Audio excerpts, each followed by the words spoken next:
Hello students, I welcome you to my channel service English classes. आज की class से हम लोग पढ़ेंगे डायरेक्ट ऑब्जेक्ट क्या होता है और डायरेक्ट ऑब्जेक्ट कैसे ज्ञात करते हैं। राइट, तो इसकी पिछले क्लास में हम लोग को बताया है कि व्हाट इज ऑब्जेक्ट, ऑब्जेक्ट क्या होता है और ऑब्जेक्ट कितने प्रकार के होते हैं। तो आइए शुरू करते हैं कि हमारा डायरेक्ट ऑब्जेक्ट क्या होता है और डायरेक्ट ऑब्जेक्ट को कैसे हम लोग ज्ञात करते हैं। राइट, जिसका नाम ही है डायरेक्ट। डायरेक्ट मीन्स जानते हैं बिल्कुल होता है प्रत्यक्ष है, ये बिल्कुल होता है सीधा सीधा। ठीक, तो डायरेक्ट जिसका अर्थ होता है बिल्कुल डायरेक्ट है। अगर कोई काम बिल्कुल डायरेक्टली होता है तो वह जो हमारा ऑब्जेक्ट आता है होता है आपका डायरेक्ट ऑब्जेक्ट के अंतर्गत तो आता है। आइए फिर भी देखते हैं इसमें क्या दिया हुआ है। ठीक, अब देख दिया है डायरेक्ट ऑब्जेक्ट। अब जानते हैं डायरेक्ट मीन्स होता है डायरेक्टली, ये बिल्कुल सीधा सीधा। क्लियर, तो डायरेक्ट ऑब्जेक्ट होता है प्रत्यक्ष कर्म, सीधा सीधा कर्म जो होता है उसे क्या बोलते हैं हम लोग हैं, उसे बोलते हैं डायरेक्ट ऑब्जेक्ट। जैसे मैं कहूँ मैं एक किताब पढ़ता हूँ तो मैं सीधा सीधा प्रभाव किस पे डाल रहा हूँ, किताब पर। ही कांड मी, उसने मुझे बुलाया तो बुलाने का प्रभाव किससे पड़ा, मेरे पर। तो आप देख पा रहे होंगे डायरेक्ट ऑब्जेक्ट होता है, इसकी कुछ शर्तें होती है, कौन डायरेक्ट ऑब्जेक्ट होता है कौन इनडायरेक्ट ऑब्जेक्ट होता है। तो मैं लिखा कि a direct object receives, a direct object receives, receives में क्या होता है, हासिल करता है। द एक्शन मीन्स कार्य are done by the subject, subject के द्वारा, कर्ता के द्वारा जो कुछ भी काम होता है और उस काम को रिसीव कौन करेगा, जो रिसीव करेगा वही हमारा क्या हो जाएगा, डायरेक्ट ऑब्जेक्ट। राइट, माने direct object receives the action done by the subject, subject के द्वारा रिसीव किए गए जो कार्य होता है वही हमारा होता है डायरेक्ट ऑब्जेक्ट। राइट, ये तो हो गई फर्स्ट बात है। दूसरी बात है it refers to the non living things. देखिए ये अगर बात समझ गए तो बिल्कुल अच्छी तरह समझ में आ जाएगा, ये नहीं आया कोई दिक्कत नहीं है। इट रिफर्स, इट का मतलब ये जो आपका डायरेक्ट ऑब्जेक्ट है, ठीक है, ये डायरेक्ट ऑब्जेक्ट जो है रिफर्स किसको बताता है, तो दिया है नॉन लिविंग थिंग्स। मतलब क्या, निर्जीव वस्तु में डायरेक्ट ऑब्जेक्ट के अंतर्गत कौन सी वस्तु में आती है, निर्जीव वस्तु में आती है। राइट, तो आप बोलेंगे कि हम जानते हैं कि इंग्लिश जो हमारी होती है, इंग्लिश में सिर्फ दो होते हैं, एक सजीव होता है एक निर्जीव होता है। साइंस में विज्ञान में हम लोग पढ़े होंगे कि जो पेड़ पौधा है, जो पेड़ पौधा हरा होता है वो आपका सजीव में आता है। लेकिन इंग्लिश में व्यक्ति को छोड़कर, ह्यूमन को छोड़कर बाकी कुछ भी आ जाए वो आपका निर्जीव में आता है। राइट, तो हम लिखा कि it refers to the non living things. Direct object क्या होता है, यह नॉन लिविंग थिंग्स होता है और नॉन लिविंग थिंग्स ही क्या होती है आपकी है डायरेक्ट ऑब्जेक्ट। फिर नेक्स्ट पॉइंट पे आते हैं, माने how to find direct object. Direct object हम कैसे ज्ञात करते हैं, तो दिया कि इट कैन बी फाउंड, माने we can find direct object by asking the question. अगर कोई सेंटेंस दिया हुआ है तो अब उस सेंटेंस में हमको ऑब्जेक्ट ज्ञात करना हो, अब कौन सा ऑब्जेक्ट, डायरेक्ट ऑब्जेक्ट ज्ञात करना हो, तो डायरेक्ट ऑब्जेक्ट ज्ञात करने के लिए we must ask a question. हमें क्या करना होगा, प्रश्न करना होगा। अब प्रश्न कैसे करेंगे, बाय यूजिंग व्हाट, माने we shall use question word what. हम व्हाट को प्रयोग करके उस सेंटेंस से प्रश्न करेंगे, और जब प्रश्न करेंगे तो जो जवाब मिलेगा, जो आंसर मिलेगा, जो उत्तर मिलेगा वही हमारा क्या हो जाएगा, वही हमारा हो जाएगा डायरेक्ट ऑब्जेक्ट। राइट, फिर देखिए जो मैंने बताया स्टेप 1 है, स्टेप 2 है, स्टेप 3 में क्या मिल जाएगा आपको, ऑब्जेक्ट। तो अगर कभी किसी सेंटेंस में आपको डायरेक्ट ऑब्जेक्ट ज्ञात करना हो तो फॉलो दिस स्टेप्स। स्टेप क्या कीजिएगा, फॉलो कीजिएगा। माने किसी भी सेंटेंस में सबसे पहले क्या खोजिएगा, सबसे पहले हमको फाइंड आउट करना है कौन वर्ब है। राइट, ये काम पहले किया आपने। तो वर्ब खोजने के बाद after finding out verb, in a sentence, एक सेंटेंस में वर्ब ज्ञात करने के बाद ठीक हम क्वेश्चन करेंगे। क्या क्वेश्चन करेंगे? व्हाट। आस्क व्हाट से प्रश्न करेंगे। अच्छा, व्हाट से प्रश्न करेंगे ना तो हमको एक उत्तर मिलेगा, हमको एक जवाब मिलेगा, और जो जवाब मिलेगा ना वो यहाँ पर क्या हो जाएगा? डायरेक्ट ऑब्जेक्ट हो जाएगा, राइट। तो इन सब चीजों को पढ़ने के बाद हम एग्जाम्पल करते हैं और देखते हैं कि क्या हमारा जो मैंने बताया हमारा बिल्कुल राइट है या रॉन्ग है। प्रूफ करते हैं। देखिए, there please send this letter, right. There please क्या होता है? कृपया। सेंड मीन्स भेज दो, दिस मीन्स इस, लेटर मीन्स पत्र को। कृपया इस पत्र को भेज दीजिए, कृपया इस पत्र को भेज दीजिए। ये पूरा सेंटेंस है ना, तो सबसे पहले इस सेंटेंस में हम लोग क्या फाइंड आउट करेंगे? सबसे पहले फाइंड आउट करेंगे वर्ब कौन है। तो आप देख पा रहे होंगे कि यहाँ पे जो वर्ब है वो क्या है? आपका है सेंड। क्या मिल गया हमको? सेंड मिल गया। तो जब सेंड मिल गया हमको वर्ब, अब क्या करें हम लोग? क्वेश्चन करेंगे। क्या क्वेश्चन करेंगे? हम क्वेश्चन करेंगे, हम कहेंगे, देखिए ये तो हो जाएगा, हम बोलेंगे सेंड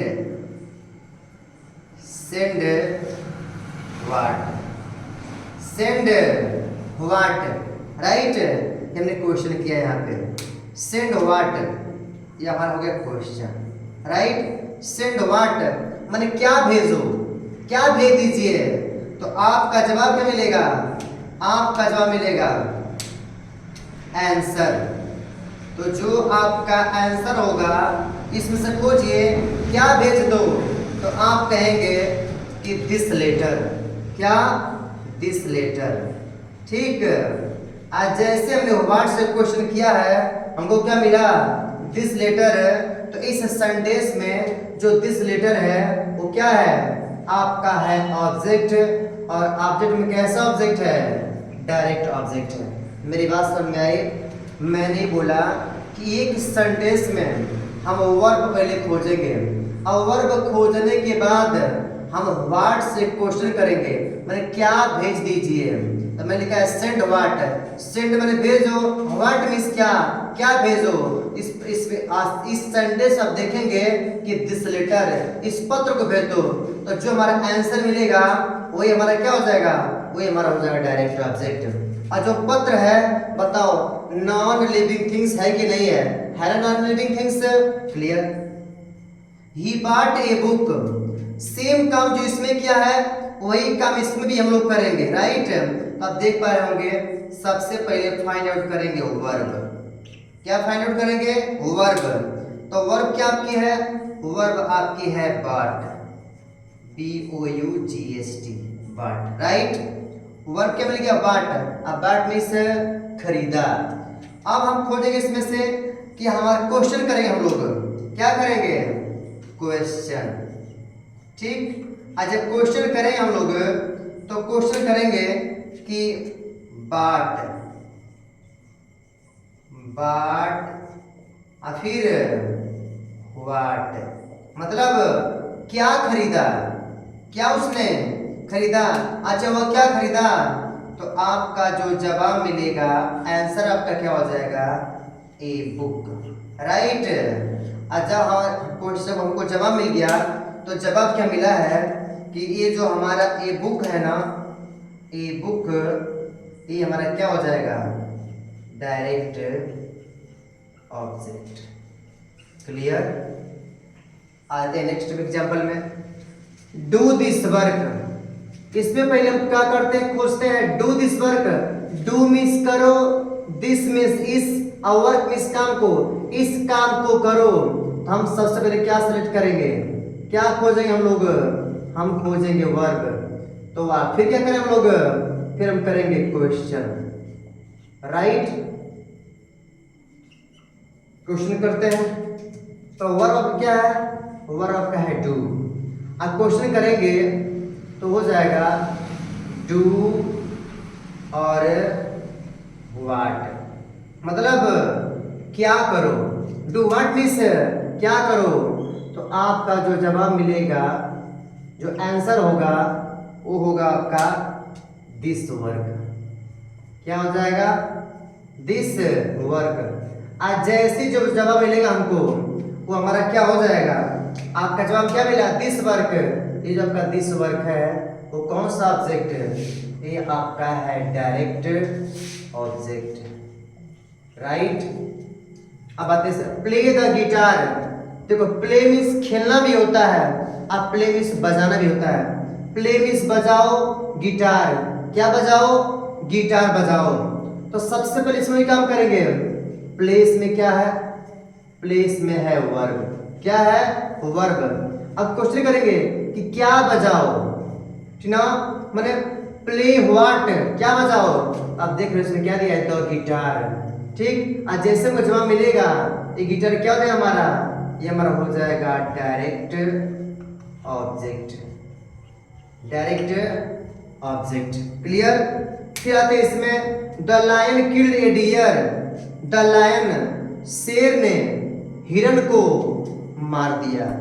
अब यहाँ पर कहेंगे सर अभी तो आप बोले थे कि निर्जीव है, निर्जीव आएगा, यहाँ पे तो आ गया डियर है और डियर होता है सजीव। तो मैंने बताया है कि इंग्लिश में जो व्यक्ति होते हैं उनको माना जाता है सजीव, बाकी सबको माना जाता है निर्जीव, राइट। तो यहाँ पे दिया हुआ है ए डियर, दिया है किल्ड। तो आप देख पा रहे होंगे कि इसमें वर्ब कौन है? क्या हमारी है वर्ब। अब क्वेश्चन करेंगे शेर ने क्या मारा? शेर ने क्या मारा? तो आप कहेंगे कि शेर ने एक हिरण मारा और जो हमारा जवाब मिलेगा तो यही होगा ए डियर, अतः हमारा हो जाएगा डायरेक्ट ऑब्जेक्ट, हमारा हो जाएगा डायरेक्ट ऑब्जेक्ट। क्लियर? इसमें आते हैं we can fly the kite, हम सब पतंग उड़ा सकते हैं। तो वर्ब हमारा कौन है? फ्लाई। क्या है? वर्ब, ठीक। आज क्वेश्चन करेंगे कि हम क्या उड़ा सकते हैं? तो आप कहेंगे हम पतंग उड़ा सकते हैं, ये हमारा हो जाएगा डायरेक्ट ऑब्जेक्ट, राइट। तो ये हमारा रहा आज का डायरेक्ट ऑब्जेक्ट क्या होता है। तो मैंने बताया है जैसा कि इसका नाम है ठीक वैसे ही it receives the action done by the subject. और जो डायरेक्ट ऑब्जेक्ट होता है it comes, it refers to the non living things, इसके अंतर्गत निर्जीव वस्तु आती हैं। और अगर हमको डायरेक्ट ऑब्जेक्ट ज्ञात करना है तो हम क्वेश्चन करते हैं व्हाट का प्रयोग करके। और कैसे क्वेश्चन करते हैं? सबसे पहले हम फाइंड आउट करेंगे वर्ब, फिर क्वेश्चन करेंगे व्हाट से, जो जवाब मिलेगा वही हमारा क्या हो जाएगा? Direct object. एग्जाम्पल आपके सामने है, तो वीडियो पूरा देखिएगा, लाइक सब्सक्राइब खूब कीजिएगा। मिलते हैं नेक्स्ट क्लास में, धन्यवाद।